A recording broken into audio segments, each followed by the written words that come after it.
PM Modi की आज पश्चिम बंगाल के कनकिनारा उत्तरी 24 परगना के बैरकपुर में जनसभा है। इससे पहले यहां बीजेपी और टीएमसी कार्यकर्ता आपस में भिड़ गए। दरअसल यहां राजनीतिक झंडे फाड़े गए, जिसके बाद ये बवाल शुरू हुआ। इस झड़प में एक गुट ने दूसरे गुट पर पत्थरबाजी की। इस मामले को बढ़ता हुआ देख पुलिस को यहां लाठीचार्ज भी करना पड़ा। बिट्टू हमारे एक कर्मी बैनर और फ्लेक्स लगा रहा था।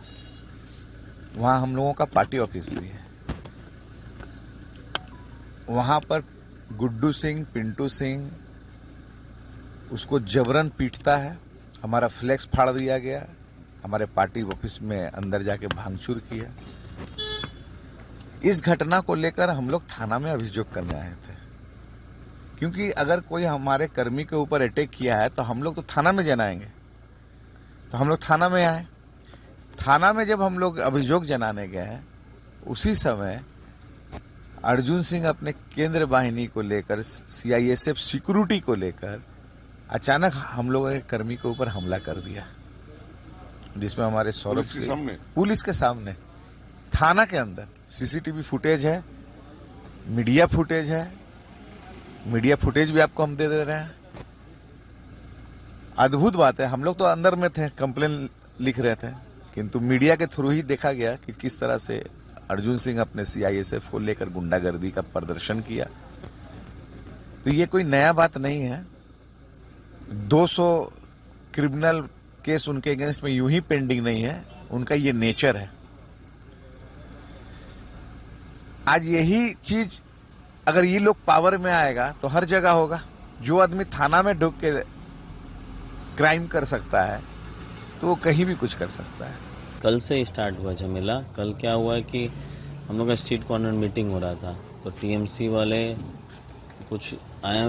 जो 17 नंबर वार्ड का काउंसलर है मनोज पांडे जी, वो आया अपने लड़कों लोगों को लेकर, वहाँ झमेला करने लगा। उसके बाद फिर हम गए आईसी के पास, जाके कंप्लेन किए कि हम लोग परमिशन लेके हम लोग जब ये स्ट्रीट कॉर्नर मीटिंग कर रहे हैं तो फिर टीएमसी वाले आके क्यों झमेला कर रहे हैं। हम लोग प्रतिवाद किए। प्रतिवाद करने के बाद थाना के पास फिर हमने कंप्लेन किया। कंप्लेन होने के बाद उन्होंने बोला कि हम एक्शन लेंगे। पर आज देखने को मिला कि वही लोग, वो लोग आज फिर, जब हमारे आदरणीय नरेंद्र मोदी जी का जब हम लोग फोटो लगा रहे थे उनके स्वागत के लिए, तो उनके कुछ लड़के जाके वहाँ डिस्टर्ब कर रहे थे। और उसके बाद फिर वो लोग ही जाकर फिर थाने में प्रतिवाद करने लगे। उसके बाद फिर हमारे पिताजी गए। उसके बाद जो भी क्या हुआ उनके बीच में हमको नहीं पता चला। फिर हम जब गए तो मामला सॉर्ट आउट हो गया था। फिर हम वापस जब आए गाड़ी से, हम गाड़ी लगा कर ही जब हम अपने घर के ऊपर गए, तब तक देखें कि पहले पत्थर चला। पत्थर चलने के बाद फिर बम चला। हाँ, हमारे यहाँ ये जो शटर था, मतलब हमारा ड्राइवर उस टाइम हमको ड्रॉप करके वहाँ खड़ा था, पानी पी रहा था। हम लोग फुटेज में उसको देखें। और उसके बाद फिर उसके ऊपर पत्थर चला। वो जल्दी शटर बंद कर दिया। शटर बंद करने के बाद फिर बम चला। उसके बाद फिर फायरिंग होने लगी। फायरिंग होने के बाद उसी में हमारा सीआईएसएफ का एक गोली लग गया लेफ्ट पैर में। परिस्थिति हो सकता है हमारे आदरणीय प्रधानमंत्री जी आ रहे हैं, तो एक माहौल को डिस्टर्ब करने के लिए कि लोग उनके सभा में नहीं जा पाए, डर जाएं, इस तरह का एक मतलब माहौल रेडी करने के लिए उन लोगों ने ये तरह का एक्टिविटी किया है। एक हमारा सीआईएसएफ इंजर्ड है, उनके पैर में गोली लग गई है।